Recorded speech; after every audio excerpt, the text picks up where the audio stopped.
प्रथम ऋषभ जिन धर्म करी, सन्मति चरम जिनीश। विघ्न हरन मंगल करन, भवतम दुरित दिनेश। वाणी जिन मुख ते खिरी, परिगणाधिप कान। अक्षर पदमय विस्तरी, करहि सकल कल्याण। गुरु गणधर गुणधर सकल, प्रचुर परम्पर और। व्रत तप धर तनु नगन तर, वंदो वृष शिरमोर। व्रत तप धर तनु नगन तर, वंदो वृष शिरमोर। तिहुवन तिलयम देवम, वंदिता तिहुवनिंद परिपूज्यम। वोच्छम मणुपेहाओ, भव्य जनानंद जननीयो। त्रिभुवन तिलक शत इंद्र वंदित, देव श्री अरहंत को।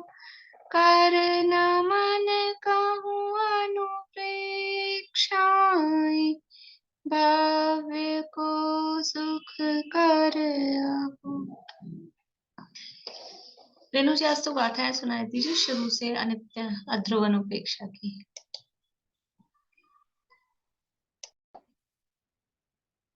कार्तिकेय अनुप्रेक्षा नामक की ग्रंथ है, स्वामी कार्तिकेय द्वारा रचित। इसके अंतर्गत लोकानुप्रेक्षा की चर्चा अपनी चल रही है और लोकानुप्रेक्षा में लोक का स्वरूप मतलब रचनात्मक स्वरूप तो सामान्य बताया, लेकिन वो किनसे मिलके बना है, ऐसे 6 द्रव्यों का स्वरूप यहाँ बताया जा रहा है। तो उसमें पहले यहाँ अलौकिक गणित की चर्चा की थी। इसके अंतर्गत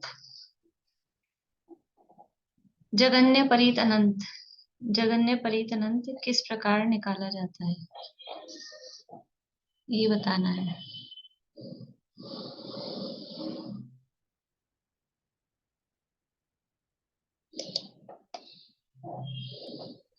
जगन्य असंख्याता असंख्यात का शलाका त्रय निष्ठापन करेंगे। उसके बाद वो जो राशि आएगी उसमें 6 राशि में लाएंगे। धर्म द्रव्य के एक प्रदेश, अधर्म द्रव्य के प्रदेश, धर्म द्रव्य के प्रदेश, अधर्म द्रव्य के प्रदेश, जीव के एक प्रदेश, एक जीव के प्रदेश और लोकाकाश के प्रदेश और सप्रतिष्ठित, पहले अप्रतिष्ठित प्रत्येक वनस्पति की संख्या और फिर सप्रतिष्ठित प्रत्येक वनस्पति की संख्या। इनको जोड़ने के बाद इनका पुनः शलाका त्रय निष्ठापन करेंगे और उसके बाद उसमें 4 राशियां मिलाएंगे। क्या बोलते उसको, एक कल्प काल का समय जो 20 कोड़ा कोड़ी सागर है।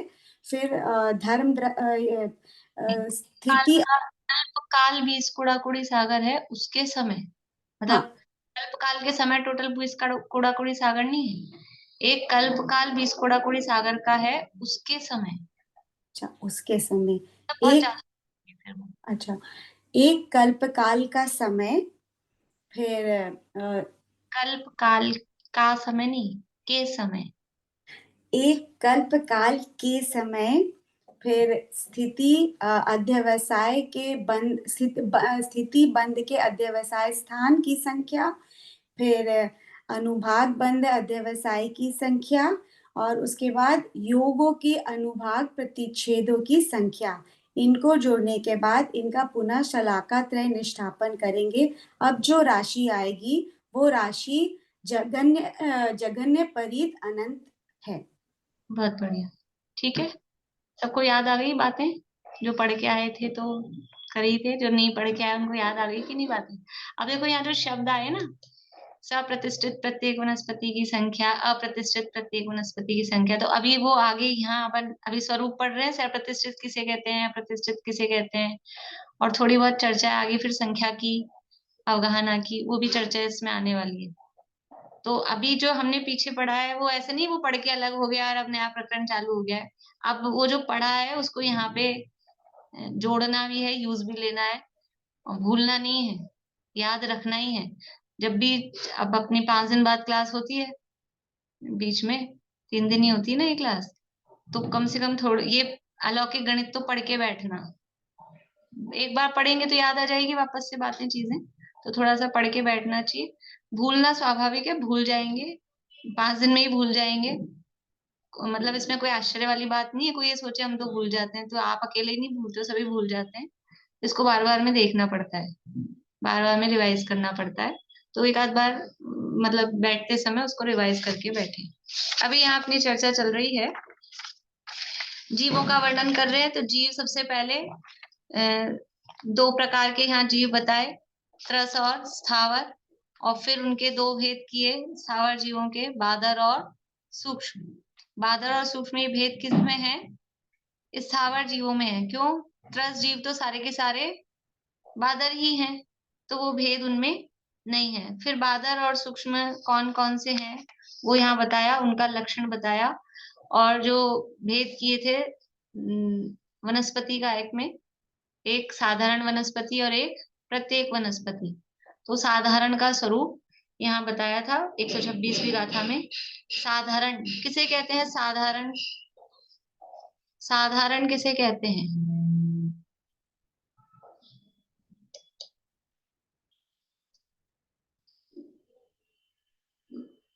बोलिए अनीता आंटी।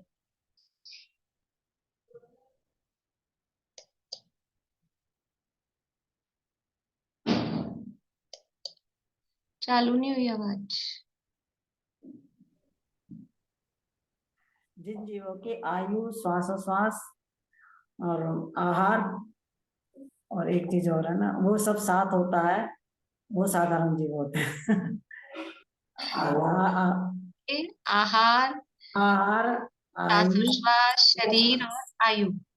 आहार, शरीर, श्वासोच्छ्वास और आयु, ये सब सॉरी, ये सब समान होते हैं। समान होते हैं का मतलब है कि एक से होते हैं और एक साथ होते हैं। समान होते हैं का मतलब एक साथ होते हैं, वो भी समानता है, और एक से होते हैं जिनकी आयु एक सी है, जिनके श्वासोच्छ्वास का टाइम, वो जिनका शरीर एक ही है, एक ही शरीर है, एक ही आहार है ना, श्वासोच्छ्वास एक ने ली तो सबकी एक साथ हो गई। ये जो समान होते हैं वो जीव साधारण कहलाते हैं। तो जहाँ एक जीव जन्मता है तो अकेला नहीं जन्मता है। साधारण जीवों की और क्या विशेषता है कि कोई भी अकेला एक जीव नहीं आता है किसी भी स्कंध में, किसी भी स्कंध नहीं, निगोद शरीर में। स्कंध तो बहुत बड़ी चीज है, हमने देखे 5 चीजें। एक स्कंध होता है, एक स्कंध में असंख्यात लोक प्रमाण क्या होते हैं? अंडर, फिर एक एक अंडर में असंख्यात लोक प्रमाण आवास, फिर एक एक आवास में असंख्यात लोक प्रमाण पुलवी, फिर एक एक पुलवी में असंख्यात लोक प्रमाण निगोद शरीर, वो शरीर होते हैं, और फिर एक एक शरीर में अनंत जीव। कितने अनंत जीव हैं? 2 तरह के अनंत आपको बताए थे, एक सक्ष्य अनंत, एक अक्षय अनंत। 2 तरह के अनंत बताए थे जब अनंत पढ़ा था अपन ने लास्ट में, ध्यान है? कि ऐसे अनंत जो खत्म हो जाते हैं। अनंत इसलिए है कि केवल ज्ञान गम्य है, असंख्यात से अधिक है, इसलिए अनंत, लेकिन फिर भी वो खत्म हो जाता है। लेकिन दूसरा होता है अक्षय अनंत, सक्ष्य अनंत और अक्षय अनंत। सक्ष्य अनंत राशि कौन सी है? काल में बता दीजिए, सरल पड़ेगा। सक्ष्य अनंत काल कौन सा है? बोलिए रेणु जी। मध्यम। नहीं नहीं, उदाहरण देना है, उदाहरण। अच्छा, निगोदिया जीव तो सक्ष ही होंगे। नहीं, कोई जैसे टाइम पीरियड मैंने आपको बताया था, जैसे कि द्रव्य परावर्तन का काल अनंत काल है ना, लेकिन कैसा है, अक्षय अनंत है कि सक्ष अनंत है? सक्ष अनंत है ना, पूरा हो जाता है ना, तो वो सक्ष अनंत है। ठीक है, अब यहाँ पे जो जीव हैं, एक निगोद शरीर में, एक स्कंध में कितने सारे निगोद शरीर है? 4 बार असंख्यात से मल्टीप्लाई करो, असंख्याता संख्याता संख्याता संख्यात निगोद शरीर है एक स्कंध। स्कंध समझ लो, एक आलू गाजर मूली जो भी चीज, वो उसमें इतने सारे निगोद शरीर है। और एक निगोद शरीर में कितने जीव हैं? अनंत हैं। सक्ष अनंत है कि अक्षय अनंत है?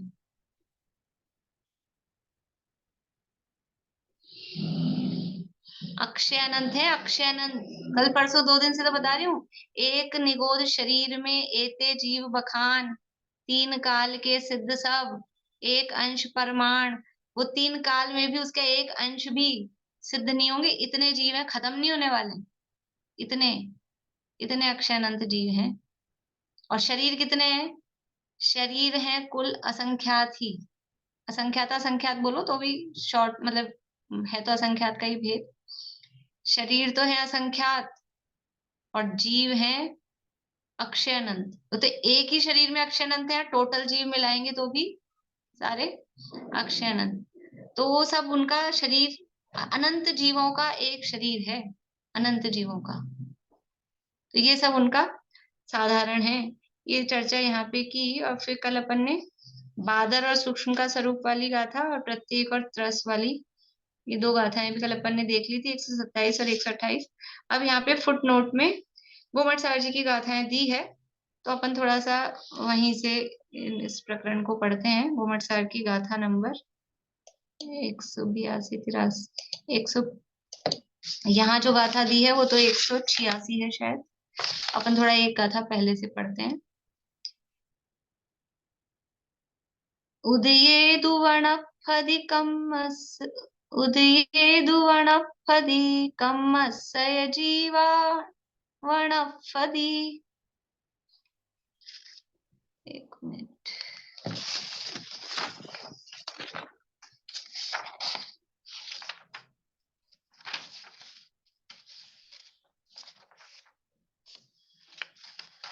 उदयेदुवणफदिकमस्य जीवा वणफदि होन्ति पत्तेयं सामन्नं पदिट्ठिदद्रेति पत्तेयम। क्या कह रहे हैं कि जो उदय नहीं, उदय से वनस्पति कम्मस, वनस्पति नाम कर्म, वनस्पति नाम कर्म है उसके जीव से, उसके उदय से जीवा यानी जीव, वनस्पति यानी वनस्पति होता है। वनस्पति नाम कर्म के उदय से जीव वनस्पति होता है। और उस वनस्पति के क्या है, उसके 2 भेद हैं। कौन सा? पत्तेय और सामान्यम। एक तो प्रत्येक और एक सामान्य। सामान्य यानी साधारण, तो एक प्रत्येक वनस्पति और एक साधारण वनस्पति। और फिर जो प्रत्ययम यानी प्रत्येक वनस्पति है वो पदिट्टि यानी प्रतिष्ठित, और इदरे पदिट्ठिदी यानी प्रतिष्ठित, और इदरे यानी अप्रतिष्ठित। ऐसे ये प्रत्येक वनस्पति भी 2 प्रकार की होती है। 5 प्रकार के स्थावर हैं। 5 प्रकार के स्थावर हैं। कौन से हैं 5 प्रकार के स्थावर? 5 प्रकार के स्थावर कौन से हैं, किसको नहीं पता?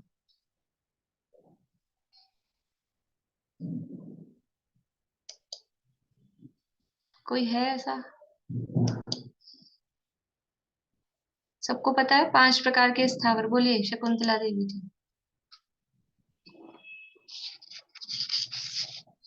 पृथ्वी जल अग्नि वायु वनस्पति। पृथ्वी जल अग्नि वायु वनस्पति 5 प्रकार के स्थावर हैं। तो इनमें से किसके भेद कर रहे हैं? वनस्पति के। 4 स्थावर अलग हैं, वनस्पति के भेद कर रहे हैं। वनस्पति 2 प्रकार की है, एक प्रत्येक वनस्पति और एक साधारण वनस्पति। ठीक है। और फिर साधारण के भेद पीछे कर दिए थे, अनाई काला साई काला, वो अलग। अभी प्रत्येक वनस्पति की बात कर रहे हैं मुख्य रूप से। और वो प्रत्येक वनस्पति भी कितने प्रकार की है? 2 प्रकार की है। एक प्रतिष्ठित और एक अप्रतिष्ठित, यानी उसको ही सप्रतिष्ठित कहते हैं और अप्रतिष्ठित, प्रतिष्ठित कहो या सप्रतिष्ठित कहो एक ही बात है। तो सप्रतिष्ठित प्रत्येक और अप्रतिष्ठित प्रत्येक।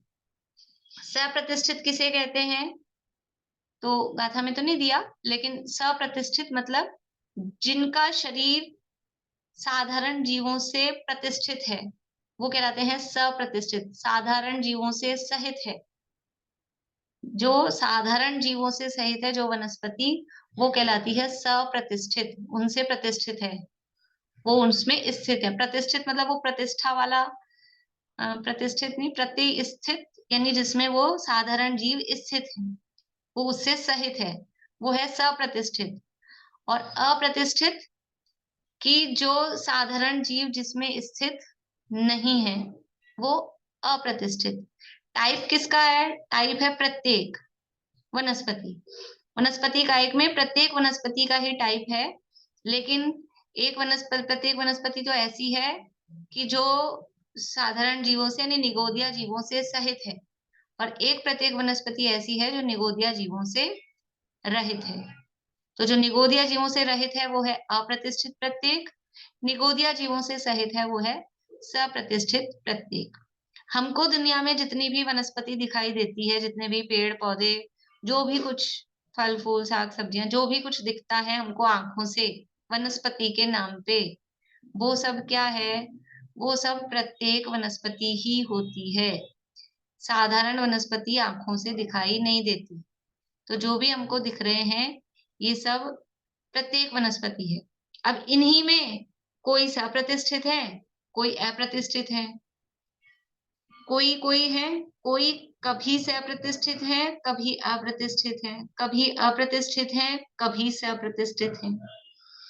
ऐसा भी टाइम का भी उसमें अंतर होता है, और पर्टिकुलर मतलब जो वनस्पति है यानी वो द्रव्य, उसका भी अंतर है। ठीक है, तो वनस्पति नामकरण के उदय से जो जीव की पर्याय होती है, वनस्पति कौन हो रहा है? ये वनस्पति जीव ही हो रहा है, उसको वनस्पति कायिक कहते हैं। प्रतिष्ठित, ये तो हमने सामान्य देखा, प्रतिष्ठित और अप्रतिष्ठित। और उसमें भी कितने निगोदिया जीव रहते हैं कि जिस प्रत्येक वनस्पति के आश्रय से अनंत निगोदिया जीव, क्योंकि मतलब वो इंक्लूड ही है। निगोदिया जीव कभी भी एक एक दो नहीं रहते, संख्यात असंख्यात भी नहीं रहते, अनंत ही रहते हैं। इसलिए जिस प्रत्येक वनस्पति के आश्रय से अनंत निगोदिया जीव रहते हैं उसे सप्रतिष्ठित प्रत्येक वनस्पति कहते हैं, और जिसके आश्रय से निगोदिया जीव नहीं रहते उसे अप्रतिष्ठित प्रत्येक वनस्पति कहते हैं। अच्छा, ये कौन से निगोदिया जीव होते हैं? इसमें दो तरह के निगोदिया हैं, सूक्ष्म निगोदिया और बादर निगोदिया। इतर निगोद और नित्य निगोद वाला अंतर नहीं, वो तो कॉमन है, वो तो सब जगह सब होते हैं। सूक्ष्म जीव होते हैं कि बादर जीव होते हैं? निगोदिया जीव जो इसमें है वो सूक्ष्म है कि बादर है?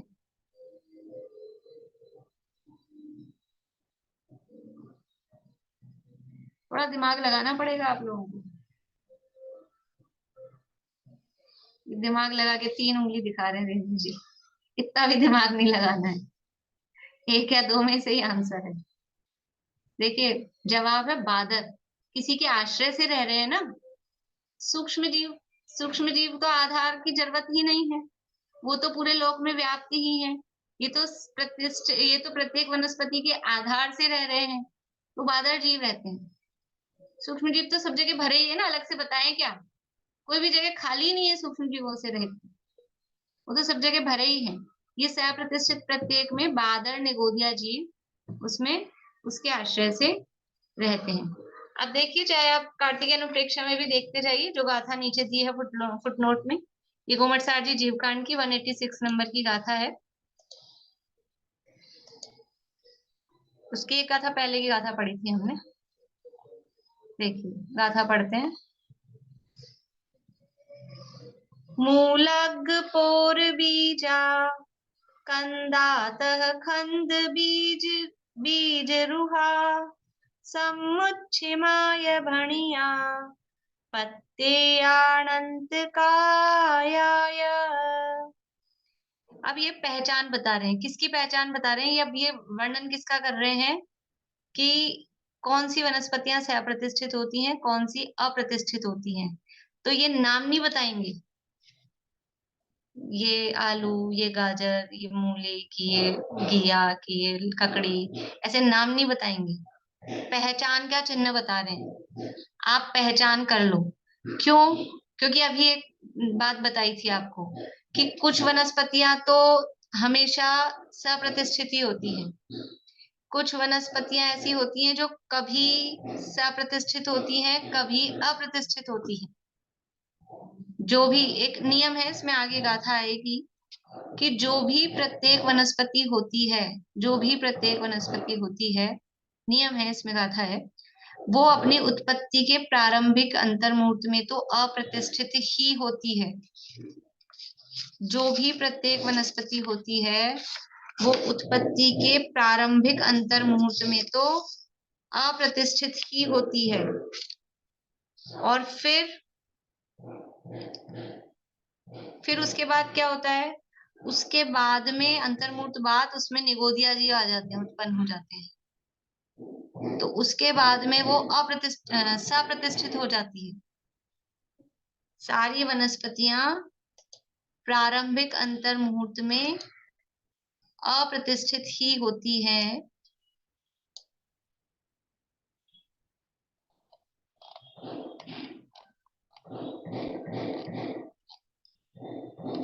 फिर उसके बाद में उसमें निगोदिया जीव उत्पन्न हो जाने से वो सप्रतिष्ठित हो जाती हैं।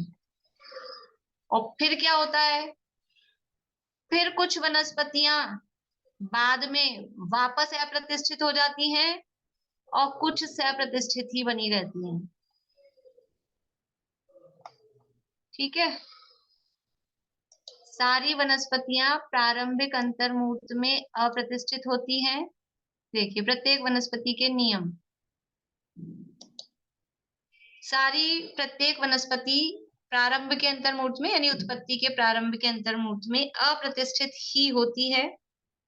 फिर उसके बाद उसमें निगोदिया जीव उत्पन्न हो जाने से वो सप्रतिष्ठित हो जाती हैं और फिर बाद में वो पुनः अप्रतिष्ठित भी बन सकती है, बन ही जाती है सारी, ऐसा नियम नहीं दिया। कुछ है वो सप्रतिष्ठित ही बनी रहती हैं और कुछ है वो अप्रतिष्ठित बन जाती हैं और फिर वो बाद में अगर ज्यादा हो जाए, कोई त्रस जीव उत्पन्न हो जाए, वो अलग बात। ठीक है, तो ये प्रत्येक वनस्पति का ये नियम होता है। तो इसलिए जो बात कही ना कि दिखाना है, वापस अभी लिख रहे होंगे आप लोग, देख लीजिए।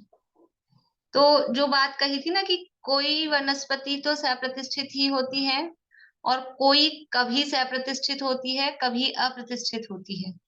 तो जो अभी सप्रतिष्ठित है वो हो सकता है कुछ काल बाद अप्रतिष्ठित हो जाए, और कोई वनस्पतियां ऐसी होती हैं जो हमेशा सप्रतिष्ठित ही बनी रहती हैं, वो कभी भी अप्रतिष्ठित नहीं हो पाती हैं। ऐसा इनका नियम है। हो गया सबका?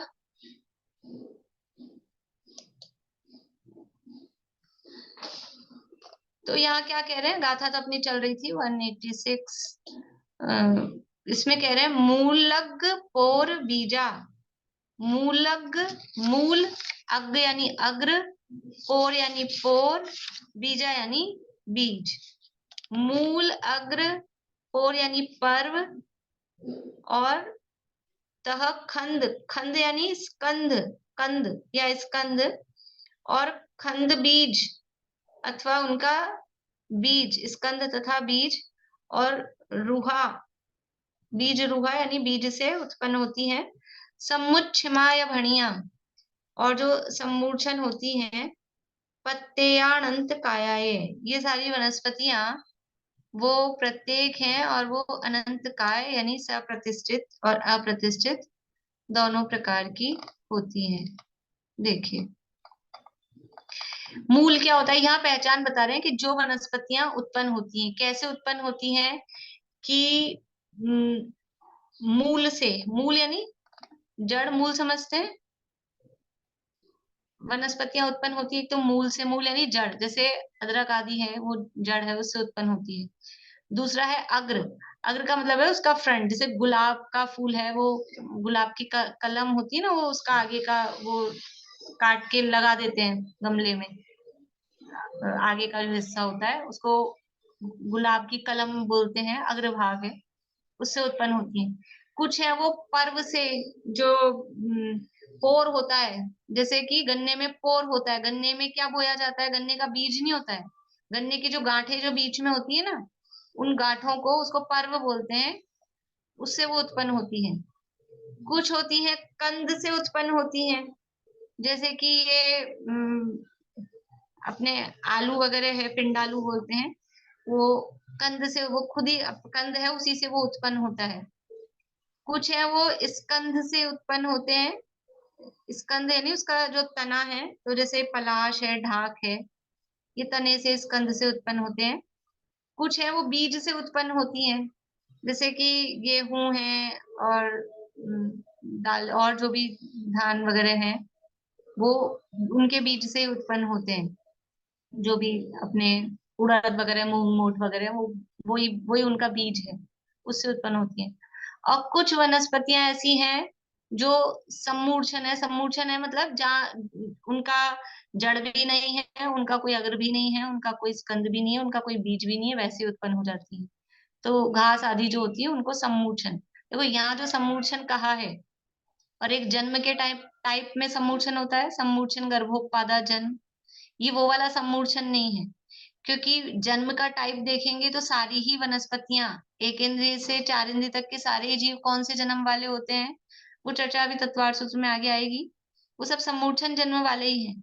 तो ये सारी ही वनस्पतियां जो बीज से हो रही हैं, चाहे पर्व से हो रही हैं, चाहे अग्र से हो रही हैं, चाहे जड़ से हो रही हैं, सारी है तो सम्मूर्छन ही। लेकिन इनमें भी एक अलग उसका समझ लो रूढ़ी से बताया है कि कोई कुछ घास, ये ऐसा नहीं होता है पुदीना वगैरह, पुदीने का बीज होता है क्या, वो ऐसे ही पानी वानी से, जहाँ पानी वगैरह होता है, वो गर्मियों में अपने आप उत्पन्न हो जाता है ना, मेरे ख्याल से होता हो तो फिर देख लेना। पर घास तो ऐसे उत्पन्न हो जाती है, घास तो यूं ही उत्पन्न हो जाती है ना, उसका कोई बीज नहीं होता। बीज वाली घासें भी होती हैं अलग, लेकिन बिना बीज वाली भी होती है, तो घास भी अलग अलग टाइप की होती है। अपने तो इंडिया में ज्यादातर जो उगती हैं वो सब बिना बीज वाली ऐसी उग जाती है। और भी आप, हमने गमले में कुछ उगाया या कहीं कुछ उगाया तो कुछ भी निकल आते हैं ना ऐसे, वो सब सम्मूर्छन है, वैसे ही बिना बीज के अपने आप ही उग गए कुछ भी, वो कहलाएंगे सम्मूर्छन।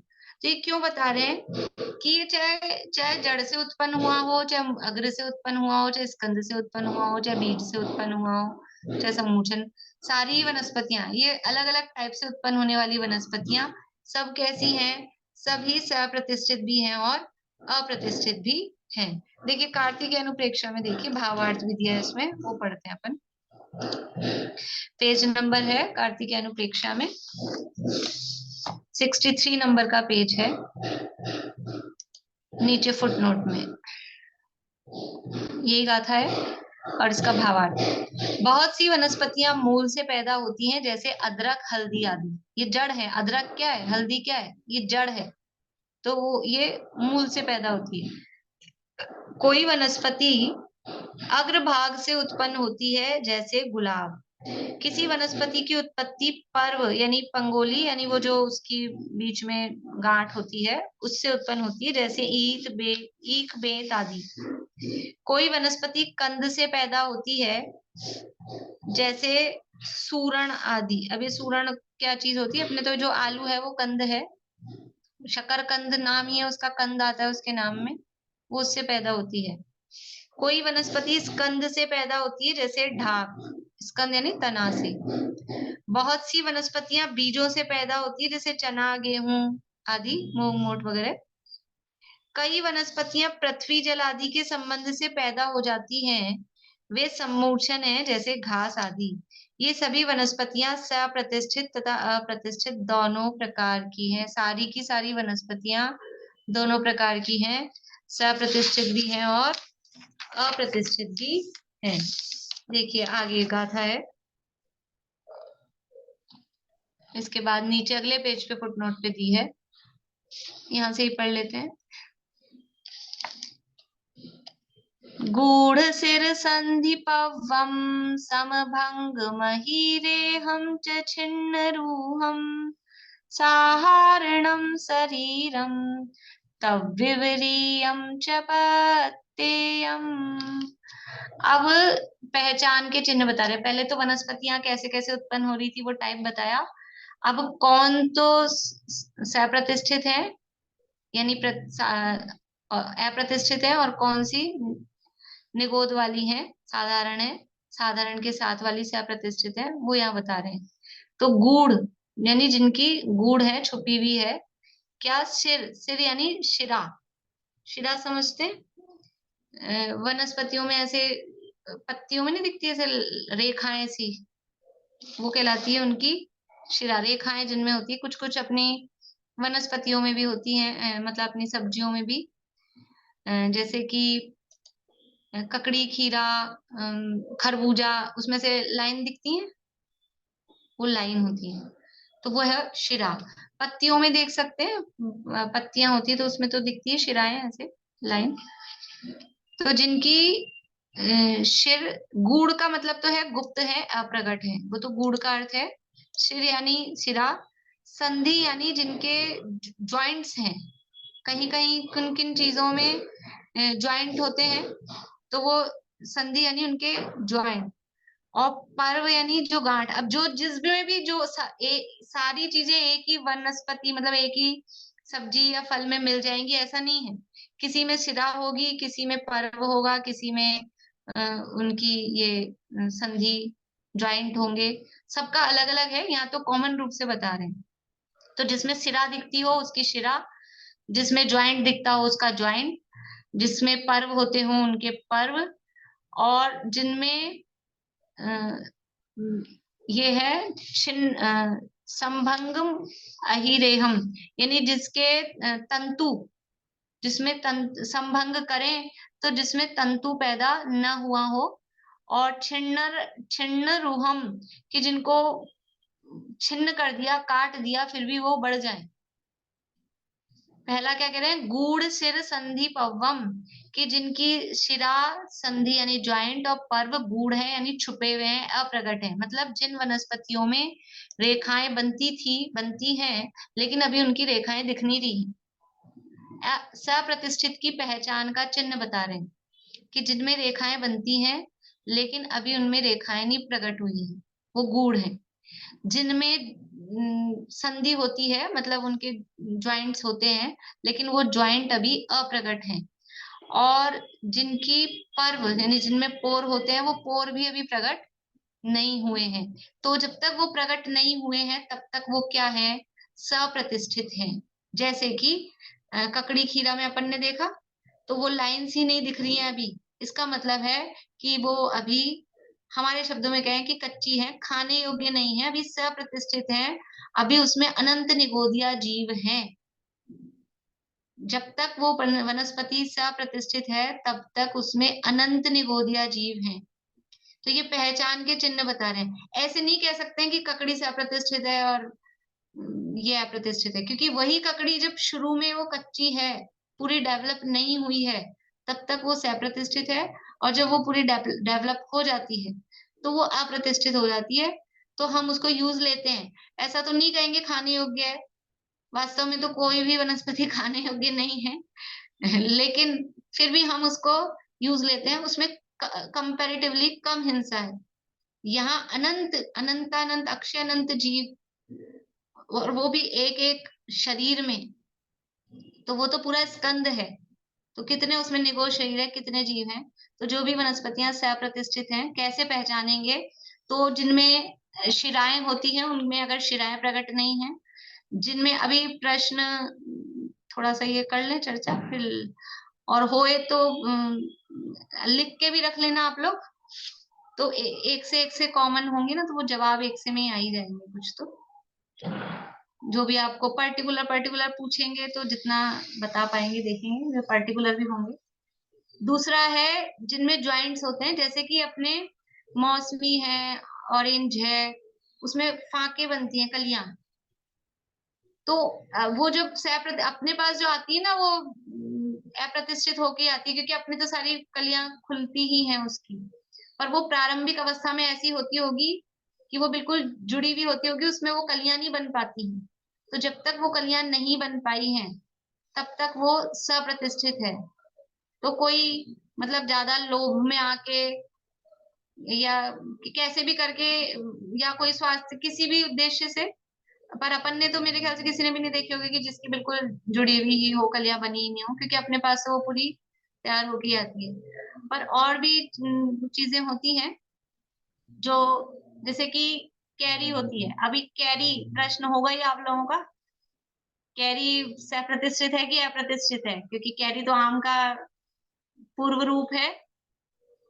तो कैरी भी अप्रतिष्ठित होती है, लेकिन कैरी सप्रतिष्ठित भी होती है। कब होती है? कि जब वो कैरी पूरी डेवलप नहीं हुई, इतनी कच्ची है कि उसकी गुठली पूरी चक्कू में कट जाए, सुधारने में आ जाए, इतनी कच्ची अगर है तो वो सप्रतिष्ठित है। और दूसरी तरह से वो डेवलप पूरी हो जाती है तो वो फिर गुठली नहीं उसमें आती है चक्कू में, फिर वो कटर से या दूसरी तरह से अपने को करना पड़ता है, तो वो अप्रतिष्ठित हो गई है।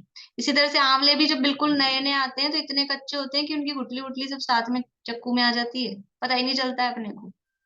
तो वो जब इतने कच्चे हैं तो वो सप्रतिष्ठित है। मतलब अभी अपन तो लेडीज हैं, काम में लेते हैं तो अंदाज होता ही है कि इतनी ज्यादा जो मतलब इसका इसमें बताना क्या चाह रहे हैं कि जब तक उसमें डेवलप होने की कैपेसिटी है तब तक वो सप्रतिष्ठित है। और एक स्टेज आने के बाद में वो डेवलप होना रुक गया तो फिर वो अप्रतिष्ठित होती है। उसके रंग से कोई फर्क नहीं पड़ता, वो हरा भी हो सकता है, हरा नींबू भी होता है, कलर तो बाद में चेंज होता है, पर हरा नींबू है तो वो सप्रतिष्ठित है ऐसा नहीं है। लेकिन हाँ, हरा नींबू है, एकदम कच्चा है, अभी और डेवलप हो सकता था। और जो वनस्पति विज्ञान वाले हैं वो उससे भी बताते हैं कि पेड़ में जब भी जो भी फल आता है, फल मतलब सब्जी को भी फल बोलते हैं, फल को भी फल बोलते हैं, जो भी है वो फल ही है उनके हिसाब से। तो फल आने से पहले क्या आता है? फूल आता है, वो भी पुष्पवान पुष्पवती मतलब होता है। यानी जो भी उनका ये जो सिस्टम है जिसे वो बोलते हैं प्रजनन का जो सिस्टम होता है, वो वही सिस्टम है कि पहले फूल आता है, वो पुष्पवान होता है, तभी फिर उसमें फल आते हैं।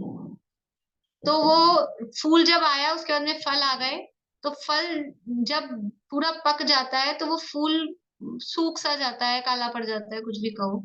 तो वो जो फूल सूख गया या काला पड़ गया, वो उसकी पहचान है कि अब ये फल पूरा तैयार हो गया है। फल सब्जी जो भी है वो पूरी रेडी हो गई है। घरों में हम गमले में भिंडी वगैरह लगा लेते हैं कुछ लोग, तो बिल्कुल इतनी कच्ची होती है कि उसके वो बीज वगैरह अलग बिल्कुल दिखते ही नहीं है। बहुत कच्ची जो होती है, रेशे होते हैं। इसमें आगे अपन ने अभी आधा ही किया है गाथा का अर्थ भी। किसी में रेशे होते हैं, ये जो आगे क्या है इसमें नहीं आया, रेशे वाली अगली गाथा है। तो यहाँ तो अभी शिरा संधि पर्व, फिर अगला कह रहे हैं समभंग, कि जिसको तोड़ने पर ऐसे टुकड़े बराबर हो जैसे तो कोई कैंची से या चाकू से काटा हो, ऐसे बराबर समभंग। ककड़ी तोड़ी तो एकदम बढ़िया बराबर टूट गई। जो एकदम कच्ची होती है यानी सप्रतिष्ठित होती है, वो एकदम बराबर एक सी टूटती है। और जो रेडी होती मतलब अप्रतिष्ठित होती है, उसको तोड़ेंगे तो थोड़ी बहुत टेढ़ी मेढ़ी वो टूटेगी, एकदम बराबर नहीं टूटेगी। तो जिसको तोड़ने पर समभंग हो वो सप्रतिष्ठित है, और समभंग नहीं हो रहे तो वो अप्रतिष्ठित है। और छिन्न रूहम, कि जिनको बंदार दिया, काट दिया, उसके बाद भी वो बढ़ रहा है, छिन्न भिन्न कर दिया। जैसे कि कुछ ये आलू वगैरह है ना, वो उतना सा टुकड़ा भी बो दो तो भी उग जाता है, क्योंकि वो स्कंद से ही उत्पन्न होती है। इतना सारा भी टुकड़ा बो देंगे तो उग जाएगा उससे। तो काट दिया उसके बाद भी, वरना तो हम प्रासुक करने के लिए क्या करते हैं, छिन्न भिन्न कर देते हैं ना, तो प्रासुक हो जाता है। तो वो काटने के बाद भी बढ़ रहा है, इसका मतलब वो सप्रतिष्ठित है। आलू, गाजर, मूली, अदरक, मतलब जो भी ये जमीकंद है, ये हमेशा सप्रतिष्ठित ही रहते हैं। हल्दी में और अदरक में ये है कि वो सूख जाते हैं, वो सूख कर कास्ट बन जाते हैं, लेकिन जब तक वो गीले हैं तब तक वो सप्रतिष्ठित ही होते हैं। तो गीली अदरक, गीली हल्दी, हरी बोलो गीली बोलो, समझ में आता है ना जो भी। वो सेवन योग्य नहीं है, काम में लेने योग्य नहीं है, वो भी बराबर अनंत जीवों का ही पिंड, अनंत जीवों का ही पिंड है। तो सूखी वो सौंठ के रूप में और सूखी हल्दी वो वो भी इसलिए हमारे समझ लो मसालदान में आती है कि वो थोड़ा दवा के रूप में। तो भी जो त्यागी व्रती होते हैं या पर्व के दिन होते हैं उसमें उसका भी वो उपयोग नहीं करते हैं, क्योंकि मेन उत्पत्ति तो उसकी उसी रूप में है, फिर वो उसको सुखाया गया है।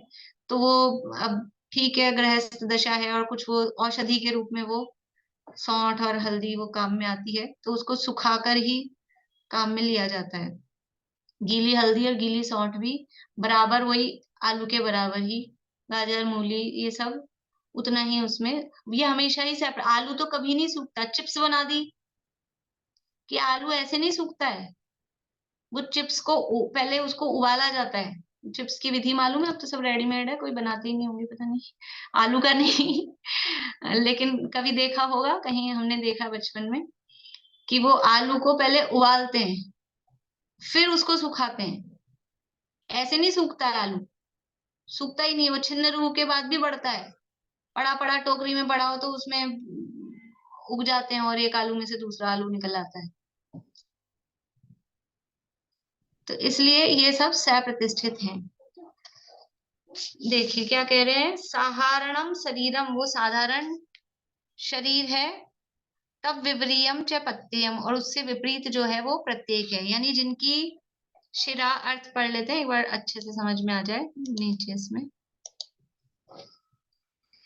जिन वनस्पतियों के शिरा यानी तोरई आदि, तोरई ककड़ी और खीरा ये सब इसी टाइप के हैं, शिरा और संधि यानी ये खापों के चिन्ह लिखा है, खापे वर्ड है, अपन फाक बोलते हैं, कली बोलते हैं, जो भी बोलते हो, जिसके यहाँ जो भी चलता हो, समझ गए ना, जो भी ऑरेंज वगैरह में जो होती है उसके चिन्ह खरबूजे आदि में। केला में भी आप देखो, केले में भी जब उसको करते हैं तो उसके 3 पार्ट होते हैं केले के भी, ध्यान दिया कभी? वो 3 पार्ट होते हैं केले में भी। तो वो प्रगट यानी वो अप्रतिष्ठित जब होता है तो वो 3 पार्ट उसके होते हैं, और एकदम ही चिपका हुआ हो तो वो सप्रतिष्ठित होता है। कच्चा केला है, कच्चे केले में भी वो सप्रतिष्ठित नहीं है, क्योंकि वो बस उसका वैसे पकना बाकी है, मिठास आना बाकी है, लेकिन वो वैसे डेवलप पूरा हो गया है। हाँ, अगर उसमें अभी और बढ़ने की क्षमता है, हम छोटे में ही उसमें तोड़ लाए हैं तो वो अप्रतिष्ठित होगा। लेकिन जो हम लोग कच्चा केला लाते हैं ज्यादातर बाजार से, वो अप्रतिष्ठित ही होता है, क्योंकि वो बढ़ चुका होता है। अब जैसे आम नहीं होता, कच्चा आम ले आते हैं थोड़ा सा, फिर वो अभी हरा है, फिर धीरे धीरे वो पकता है, फिर वो मिठास आना और वो काम उसका बाकी है, वो बाद में होता है। लेकिन वैसे वो तैयार हो चुका होता है, तो वो उसका रंग बदलता है। फिर नींबू भी पहले हरे होते हैं फिर पीले होते हैं, टमाटर भी पहले हरे होते हैं फिर पीले होते हैं। तो हरे होने से वो सप्रतिष्ठित हो गया, ऐसा नहीं। हरा टमाटर भी वो पूरा बढ़ चुका है, अब उसमें और बढ़ने की गुंजाइश नहीं है, तो वो अप्रतिष्ठित है। लेकिन अगर बढ़ने की गुंजाइश है तो फिर वो सप्रतिष्ठित है। इसका अर्थ कर लेते हैं फिर।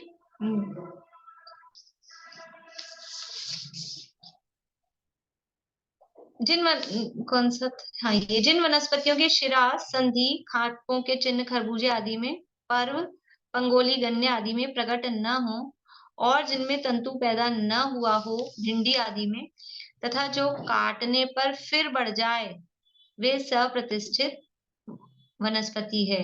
इससे उल्टी अप्रतिष्ठित समझनी चाहिए। यानी जिनमें छोटे छोटे रेशे हैं और कुछ में तंतु निकलता है, जैसे ककड़ी को भी तोड़ेंगे तो एक थोड़ा रेशा सा आएगा। भिंडी भी जो अप्रतिष्ठित होगी तो उसमें थोड़ा रेशा आएगा, और जो सप्रतिष्ठित होती है उसमें रेशा नहीं आ पाता उतना। तो ये सब उसकी पहचान के चिन्ह है, सप्रतिष्ठित और अप्रतिष्ठित के। अब 5 मिनट में जितने प्रश्न हो जाएंगे उतने लेंगे। वैसे ये प्रकरण अभी पूरा हुआ नहीं है, तो मैं तो ये सोच रही थी कि पूरा हो जाए तभी आप लोग प्रश्न करो, लेकिन अब कल क्लास होगी नहीं, तब तक आपके पेट में रहेगा नहीं।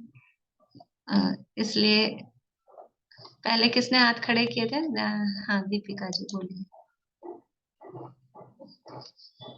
इसमें अपने आया है ना कि जो काटने पे फिर बढ़ जाए, तो जैसे मेथी और पालक होता है उसको ऊपर से अपन काट लेते हैं तो फिर वो अंदर फिर वापस बढ़ जाता है, तो वो सप्रतिष्ठित है कि अप्रतिष्ठित है जब हम पालक उगाते हैं गमले में? पालक तो सह प्रतिष्ठित ही होता है। अच्छा। पालक का तो जो अभी और पहचान के चिन्हाएंगे, वो जैसे संभंग वाला दिया ना, पालक का पत्ता जो है वो ऐसे टूटता है, सह प्रतिष्ठित ही है। पालक भी खाने योग्य नहीं जैनों के, अच्छा। सह प्रतिष्ठित ही होता है। बहुत सी चीजें चलती है, वही पता ही नहीं है हमको, ज्ञान ही नहीं है, हाँ, इसीलिए चलती है, चली आ रही हैं जो चीजें। वो जब हम उसको काटते हैं वो बड़ा भी हो जाता है, पालक बड़ा भी हो जाता है, तो हम अगर ऊपर के बड़े पत्ते भी काटें तो फिर वो उगाता है और नीचे से और उगाता है। देखो वो जो उग रहा है ना, वो तो आपके क्यारी में या गमले में वहां हाँ। उग रहा है, वो अलग बात है। यहाँ तो ये जो जिसको कह रहे हैं काट, जैसे आलू को तो आपने यहाँ बंदाड़ लिया, वहां खेत में नहीं, यहाँ बंदाड़ लिया, उसके बाद भी वो बढ़ जाता है। यहाँ वो बात है, पालक को अपन ने लाके फिर छिन्न भिन्न कर दिया तो फिर ऐसे नहीं बढ़ेगा, लेकिन फिर भी पालक सह प्रतिष्ठित है। अच्छा। पालक सह प्रतिष्ठित है। और मेथी मेथी, मेथी धनिया इनमें वही है, ऑप्शनल, मतलब किस समय पका से, हुआ हो तो। हाँ किस समय प्रतिष्ठित है। तो वो बहुत बारीक उसकी वो होती है, पीला पड़ने के बाद भी बहुत उसमें जीव उत्पन्न हो जाते हैं, तो बहुत पीला भी नहीं पड़ा हुआ होना चाहिए, एकदम छोटी भी नहीं होनी चाहिए। तो वो तो, और बाकी जो पत्ती वाली सब्जियां होती हैं तो उनमें त्रस जीव भी हाँ विष होते। होते ही हैं, तो लेकिन मेरा पूछने का वजह ये थी कि जैसे अभी कंदमूल के अपन सौगंध लेते हैं, जैसे अभी कहते कि कंदमूल के सौगंध लिए, जिसको जमी कंद के अपन ने सौगंध लिए, तो फिर उस केस में हमें पालक खाना चाहिए कि नहीं? देखो, पालक तो मैंने क्योंकि बताया वो ना, भी तो सप्रतिष्ठित है इसलिए। हाँ। पालक खाना ही नहीं चाहिए। मैं तो यही कहूंगी, अब जो खाते हैं और खाना चाहते हैं वो अपनी अपनी सोचें। नहीं, मेरा मतलब है कंदमूल के जब हमने उसके सौगंध लिए अगर, तो उसमें अगर पालक खाने में आया तो वो दोष सहित हुआ कि नहीं?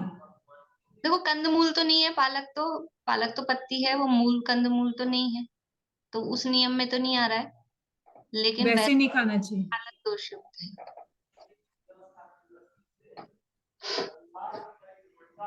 मैम जो जमीन के नीचे मूंगफली और होती है तो वो फिर?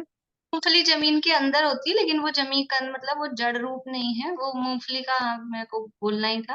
मूंगफली मिट्टी के अंदर पैदा होती है, लेकिन वो वैसे जमीकंद नहीं है जैसे कि ये जो होती है जड़ वगैरह। मूंगफली जड़ नहीं है। मूंगफली वो बस उसका सिस्टम ऐसा है कि वो वहां जमीन के अंदर उत्पन्न होती है, तो उसमें भी जो कच्ची आती हैं वही वही, कि वो बिल्कुल छिलके की चिपकी रहती हैं। कच्ची मूंगफलियां भी खाने का शौक होता है, जब आती है नई नई तो वो कच्ची उबाल के या कैसे भी करके खाते तो हैं। मैम वो क्या चीज से पैदा होती है, बीज पर्व या वो क्या? छिलके से, तो वो सह प्रतिष्ठित है। और जब वो, नहीं मैं बोल मैं लूं, एक मिनट मैं बोल लूं, तो वो मूंगफलियां चिपकी रहती है ना, मतलब वो लकड़ी वाले छिलके से भी नहीं अलग हो पाती है, तो इसका मतलब है अभी उसमें वो तैयार नहीं हुई है, वो सह प्रतिष्ठित है। बोलिए।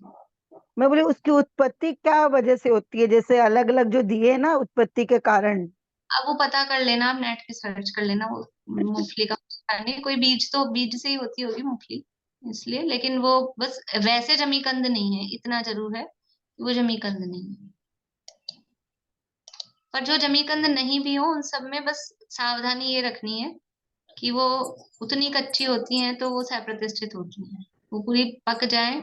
इसलिए ज्यादातर चीजें, जिन लोगों को ऐसा शौक होता है ना, मतलब अभी तो आना चालू हुई नहीं सीजन, मतलब समझ लो सितंबर अक्टूबर में ही वो दिसंबर जनवरी वाली फल सब्जियां खाना चाहते हैं, तो उस समय जो आएगी कि आ गई बाजार में, तो सब आते हैं, उनको तो बेचना है, तो उस समय वो ज्यादातर सह प्रतिष्ठित वाली मिल सकती है, मतलब। और अब तो सीजन आ ही गया है, तो अब वो सब तैयार हुई भी मिलेंगी, अब अप्रतिष्ठित मिलेंगी। लेकिन सितंबर अक्टूबर में ही आंवला ले आए, या अभी अभी कैरी ले आए, मतलब सीजन की चीज खानी चाहिए एक्चुअली। तो वो उस हिसाब से वो अपने मर्यादा के हिसाब से, मतलब सही रहती है, अहिंसा के हिसाब से। बोलिए अनीता आंटी। अब जैसे ये हरे बादाम है, हरे काजू है, फिर ये प्रतिष्ठित है कि सब प्रतिष्ठित है? ये भी कच्चे आते हैं ना फलों की तरह। मैंने बताया ना, अब एक एक चीज वही आप देखिए कि वो उसमें वो पूरा हरा भी है, लेकिन अब उसमें सूखना बाकी है, वो बात अलग है, लेकिन वो रेडी हो गया है कि नहीं, हरे में भी अभी वो पेड़ पे और बढ़ सकता था कि नहीं, क्योंकि वो उसको सुखाएंगे तो पेड़ पे ही सूखते हैं क्या, मुझे भी इतना नहीं पता, या नीचे बाद में सुखाते हैं जैसे भी, तो वो उसमें भी अब नारियल छिलका तो अलग हो जाता है उनका आराम से, हम्म छिलका तो उनका लकड़ी वाला आराम से होता है अलग। छिलका उतर जाता है तो फिर वो अप्रतिष्ठित है, और इतने कच्चे हैं कि छिलका ही नहीं उतर रहा है, सब बिल्कुल जुड़ा हुआ ही ऐसा ही है। काजू तो का रह जाता है, बादाम का तो उतर ही जाता है। वो तो हर चीज में आपको देखना पड़ेगा, एक एक चीज को। बोलिए बबीता जी। बस यही पूछना था, जब अपने बाजार जाते हैं हम लोग, कच्ची कच्ची सब्जी देखते हैं, कच्चा खीरा हो, कच्ची तुरई हो, कच्चा भिंडी हो, पहले दिन का थोड़ा पक जाता तो नहीं लेते हैं, तो उसमें क्या लेना चाहिए, क्या नहीं लेना चाहिए, वो पूछ रहे आप समझ में आ गया होगा ना क्या लेना चाहिए और क्या नहीं लेना चाहिए, ये इसीलिए तो प्रश्न है सारा। प्रतिष्ठित हो गई बोल के तोड़ के लाया है ना, अप्रतिष्ठित हो गई बोल के, कि दिखने में खाली कच्ची हो वैसे भी। नहीं नहीं, मैं देखो दिखने में कच्ची हो, कच्ची मतलब अच्छी लानी चाहिए, ऐसा नहीं कि सब लाते हैं हम लोग। टिंडा लाए तो अंदर बीज ही बीज भर गए, बिगड़ गई, नुकसान करे और स्वाद भी नहीं आए, ऐसा नहीं, लेकिन एक इतनी कच्ची है कि बिल्कुल बारीक, और एक मतलब पकी में भी एकदम पकी है, ऐसा नहीं, अच्छी होती है उसमें भी, उस तरह से देख के लाए। तो वो एकदम जो कच्चे होते हैं बिल्कुल छोटे छोटे और बिल्कुल रेशेदार, ऐसे जो टिंडा है, वो सब प्रतिष्ठित हो सकते हैं। अब उसमें भी खुद को ही सावधानी रखनी पड़ेगी, एक एक का हम बता नहीं सकते हैं कौन सा है कौन सा नहीं है। नहीं मतलब ऐसे हम लोग ऐसे ही देखते हैं, कच्चा हो कच्चा। हाँ वो इसमें सब्जियों में बहु बीज का कोई वर्णन नहीं है, तो ऐसा तो नहीं समझना चाहिए जिन सब्जियों में बहुत बीज दिखाई दे रहे हैं, टमाटर वगैरह, भिंडी, वो खाने लायक नहीं है, ऐसा तो नहीं सोचना चाहिए। वो तो अलग, अभक्ष्य का प्रकरण अलग है, वो बहुबीजा वाला वो तो अलग है। अभी तो यहाँ से अप्रतिष्ठित अप्रतिष्ठित वाला बात बता रहे हैं। अच्छा। और टमाटर तो ये तो समझ लो जिस समय ग्रंथ लिखे गए उस समय टमाटर तो होता ही नहीं था। हम्म।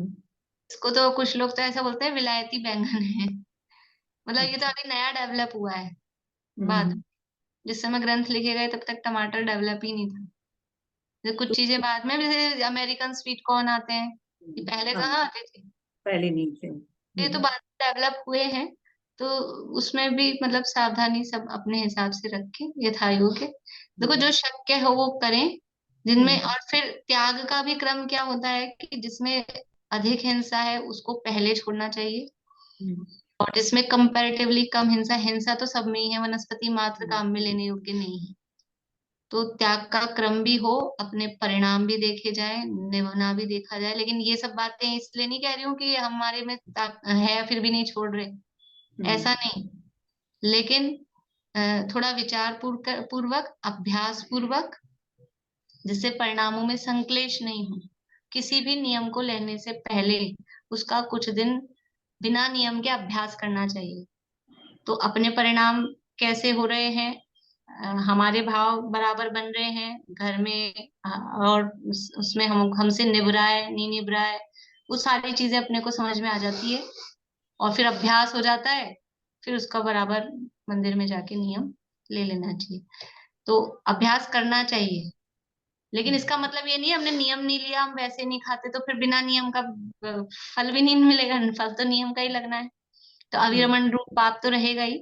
लेकिन वो प्रतिज्ञा लेने के बाद में फिर हमारे परिणाम कलुषित नहीं हो, छोड़नी नहीं पड़ जाए, या और दूसरी समस्याएं नहीं हो, तो पहले थोड़े दिन अभ्यास करना चाहिए। कोई भी चीज का ब्रह्मचर्य जो लेना चाहते हैं तो पहले अभ्यास कराते हैं और फिर नियम दिलाते हैं, तो ऐसे ही यहाँ पे भी कुछ दिन अपने को अभ्यास करना चाहिए, फिर वो हैबिचुअल हो जाता है तो फिर खींचतान नहीं होती है, फिर उसका बराबर नियम। समय मैंने 5 मिनट बोला था, 10 मिनट हो गए। बोलिए सुनीता आंटी, लास्ट है। हरा नारियल कैसा होता है? हरा नारियल लेना चाहिए नहीं? हरे नारियल के संबंध में दीपक जी वैसा वैसा बताते हैं कि जिसमें मतलब वो नारियल पानी की बात है ना, हम्म। हरा नारियल तो वो तो भक्ष्य ही होता है गोला तो, और नारियल पानी जो है उसमें जिसमें मलाई बन गई है तो वो तो अप्रतिष्ठित है, और जिसमें मलाई नहीं, थोड़ी मलाई आती है ना अंदर, मलाई बोलते हैं नारियल पानी में अंदर, तो वो से अप्रतिष्ठित होता है। अब वो अंदर कैसे पता लगे खोले बिना, तो उसमें थोड़ा सा ऐसा ही रहता है, यथा योग्य जिसको जितना पल जाए पाल सके उस हिसाब से उसको करना चाहिए। बाकी गीला नारियल में तो बस हरा है, बाकी वो तो लेते ही हैं, लेने योग्य ही है। और चर्चा अभी नेक्स्ट क्लास में, अभी ये पूरा नहीं हुआ, अभी और है, बहुत सारी बातें हैं, करेंगे अपन चर्चा।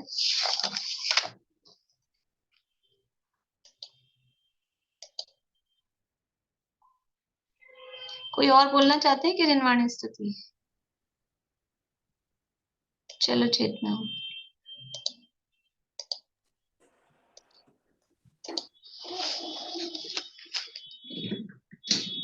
किसी से कुछ नहीं लेना, किसी को कुछ नहीं देना, अहो निश्चिंत परमानंदमय जीवन हमारा है। ज्ञानमय लोक है मेरा, ज्ञान ही रूप है मेरा, परम निर्दोष समता में ज्ञान जीवन हमारा है। अहो चैतन्य आनंदमय सहज जीवन हमारा है। अनादि अनंत पर निरपेक्ष ध्रुव जीवन हमारा है।